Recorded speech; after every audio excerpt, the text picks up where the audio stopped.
Hey nerds, it's Jerry from Them Nerds here with my buddy Tony. We're going to be talking to you today about something Marvel dropped on us this morning, which was the Internals teaser trailer. What did you Oh, think? yes.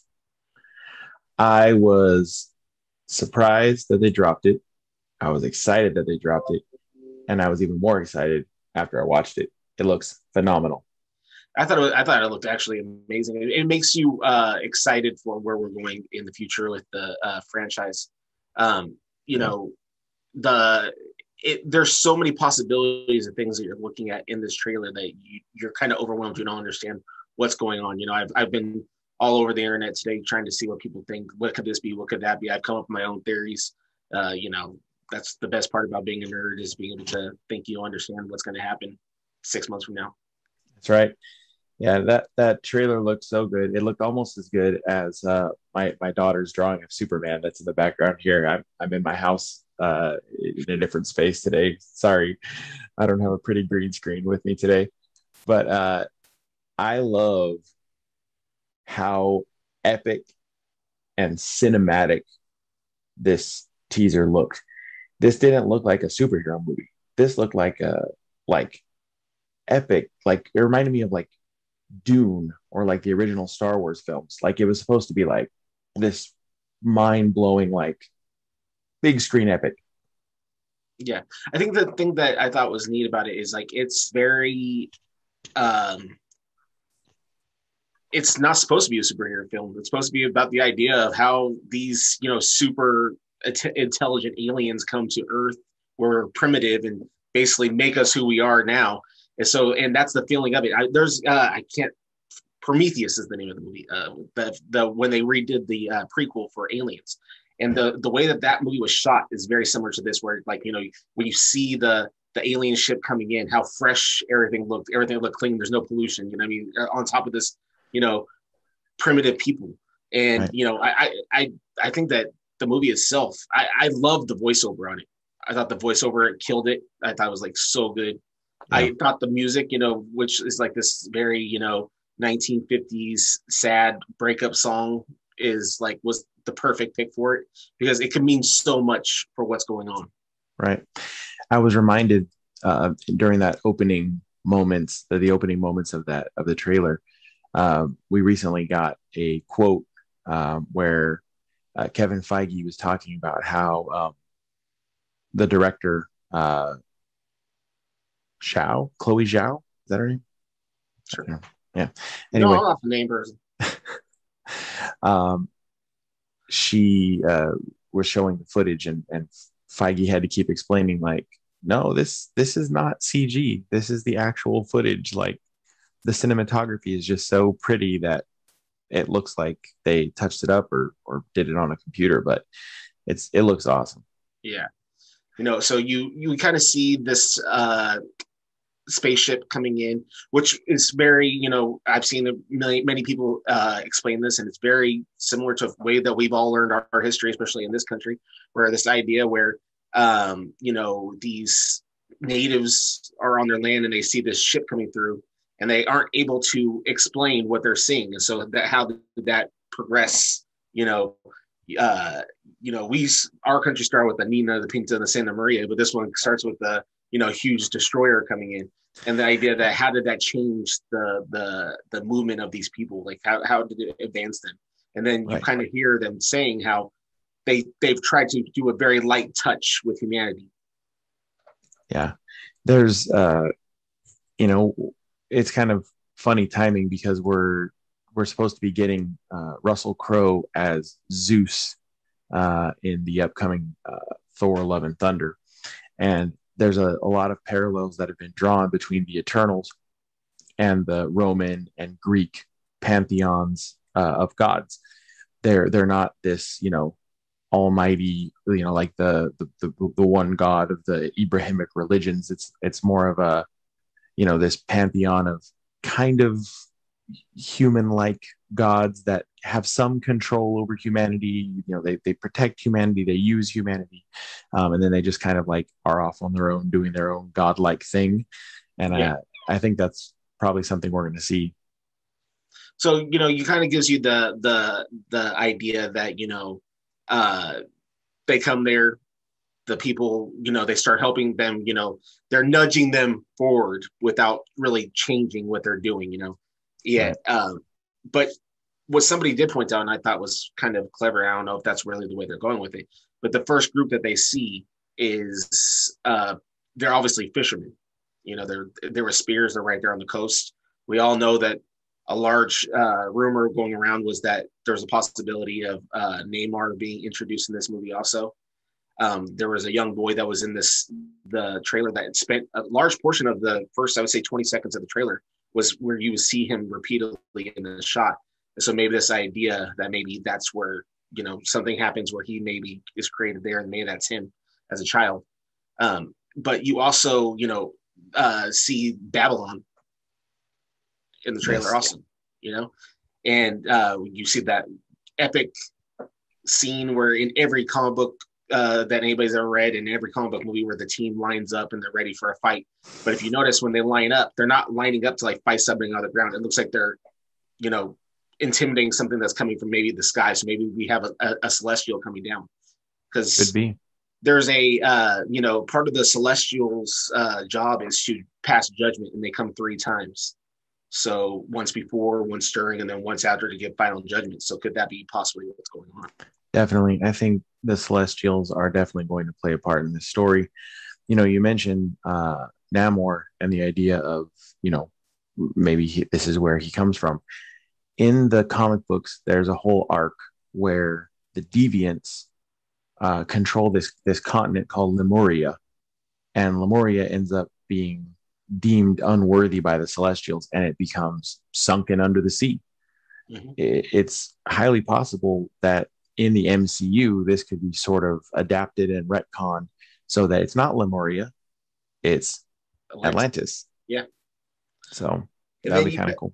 You have, obviously, speaking of deviants, and we know that is pretty much the prime reason why the Eternals exist, is to keep the deviants at bay. One of the biggest deviants that we know of that has made the most impact over the last 12 years has been Thanos. And right. So will we see more of his story and what possibly, his upbringing, because he does play a pivotal part of the Eternals history. For sure. Yeah, he's, I can definitely see this character coming back and being, get us getting some sort of origin.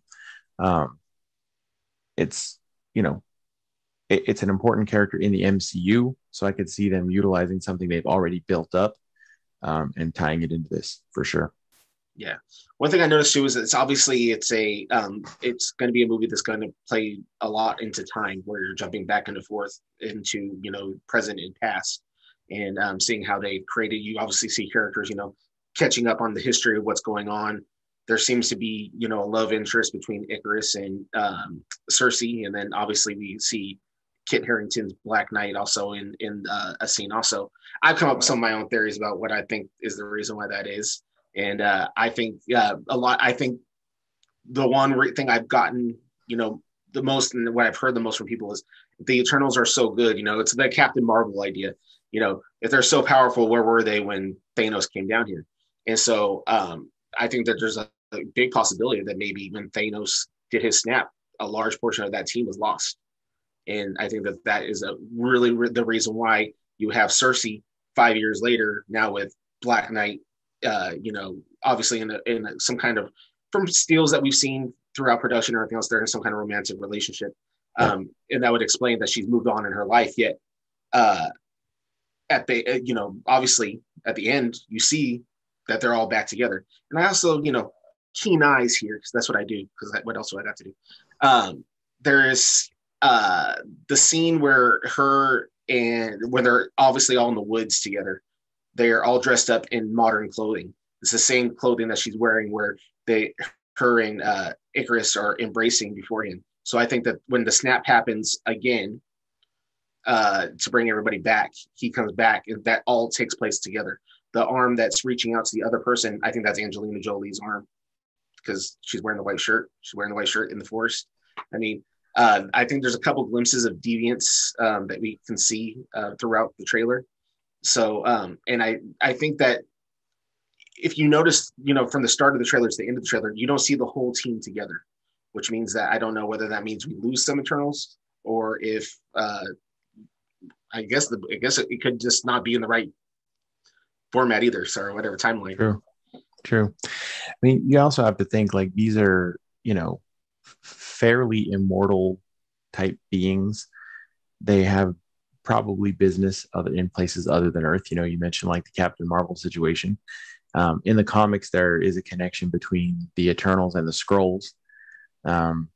So who knows? Maybe some of them are tasked with something outside of Earth and they don't have the wherewithal to be back in time to handle Thanos. I don't know. It remains to be seen. Yeah. We speak about Namor, and I had also said earlier that Neymar, or whatever his name is, I don't know him like that. I had spoken about how I would be disappointed that, if we're really watching the progression of time on Earth, that if we don't get to see Apocalypse in this movie, because Right. he is the first mutant. He is in all of Marvel history.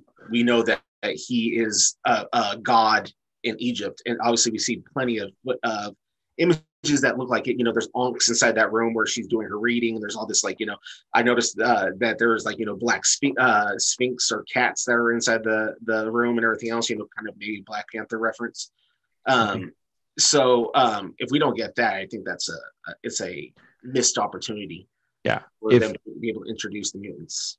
Yeah, if they plan on being comic book accurate at all with the origin of mutants, which who knows if they do, one would think that you have to see some reference to En-Sabah-Nur, aka Apocalypse, at some point, even if it's just in passing, like like we allowed this to happen and whatever, like just some lip service that lets us know that yes, they're acknowledging it. Yeah. For those who don't know, Apocalypse is the first mutant. So it seems logical that we're getting an origin of basically the creation of life as we know it on our planet, that you would also have Apocalypse be introduced also. Fingers crossed that I'm not wrong on that. Yeah, this would be a great film because the Eternals, for the casual fan, even for us who are fairly dedicated fans, the Eternals are kind of like a fringe sort of thing. Like I'm not like I didn't know a lot about the Eternals before they announced the film, and I had to sort of go back and research a bit. This would be a perfect opportunity for the MCU to use this sort of unknown, untested property to drop those little nuggets of like mutants and celestials and apocalypse and all these things that, maybe even Atlantis, things that maybe they don't go into in great detail in this film, but they at least lay the groundwork for it. Yeah. That'd be great. I don't know, man. It's going to be good. It's going to be so good. The cast. Yeah.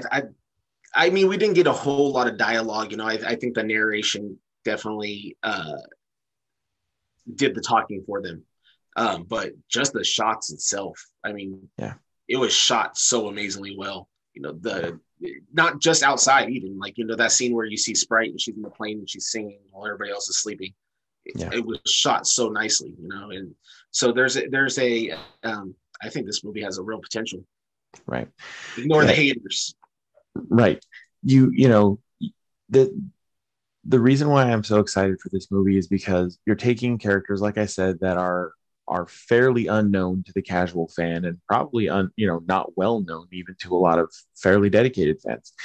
You're taking these characters and in a 2-minute teaser, they were made to look so important, so epic, and such a linchpin part of the MCU that you immediately care. You immediately care what this is about and how it fits in.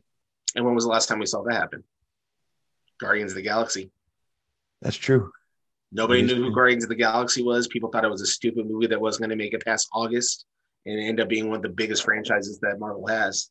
Right. So it's the idea that when you don't have, it's not that they don't have a fan base, but they have a more obscure fan base. So you have the possibility of, making a lot more fans that aren't dedicated to being like, that's not exactly how it was in the comic books. This is, right. Blah, blah, blah. Yeah. And I think that they are also going to be able to sort of use this as a way to sort of wipe the stain of the Inhumans TV show away, and maybe kind of use the Eternals in the place that they should have used the Inhumans. Well, the Inhumans are a product of the Eternals, so you Right. have the ability to get rid of them completely and come up with something on your own. And Yeah. I mean, this movie, I think that once people actually get in there and they see how well it's done, from what I've heard, like from people who have seen like rough cuts and everything else of it, they've said that this thing is one of the best like shot movies they've ever seen. So that alone, I think it's going to be a big deal. It's we don't. I think a lot of people got kind of caught up by that last scene where it's the shawarma kind of scene with Yeah. them making those jokes or whatever. But I think that was just to remind you it's still an MCU movie. Probably. But I think that this movie is like it's bringing us into a different direction. Maybe we're coming into more of a reality-based idea of how superhero films could be. Definitely. I think it's got a lot of potential, and I think it could spark things in a whole new direction, which is exciting. Yeah, we're going to have a bunch of superpowered heroes to be able to see, not just Right. you have And bonus for me, uh Kumail Nanjiani is going to be a Bollywood star, and I love me some Bollywood. Yeah, see, So good for everybody. it's got something for everyone. All right, guys. Hey, are you excited about this Eternals teaser trailer that just dropped? What do you think about this film coming up? What are some of your thoughts about what might happen in it? How is it going to tie into the rest of the MCU? We're going to be talking a lot more about the Eternals, who they are, the Deviants, the Celestials, and it'll be right here on our YouTube channel, youtube.com/them nerds on YouTube. Don't forget to follow us on social media at We Them Nerds on Twitter, Instagram, and Facebook. Jerry, is there anything about the Eternals teaser that we need to say that has not been already said? No, No. Just go watch it again. Like, yeah, seriously, it's really good. It's free. It's on YouTube. Yeah. Jerry's watched it 50 times. Yeah, probably more than that. All right, guys. That's right. Be good. Be good to each other. Stay nerdy. Later, nerds.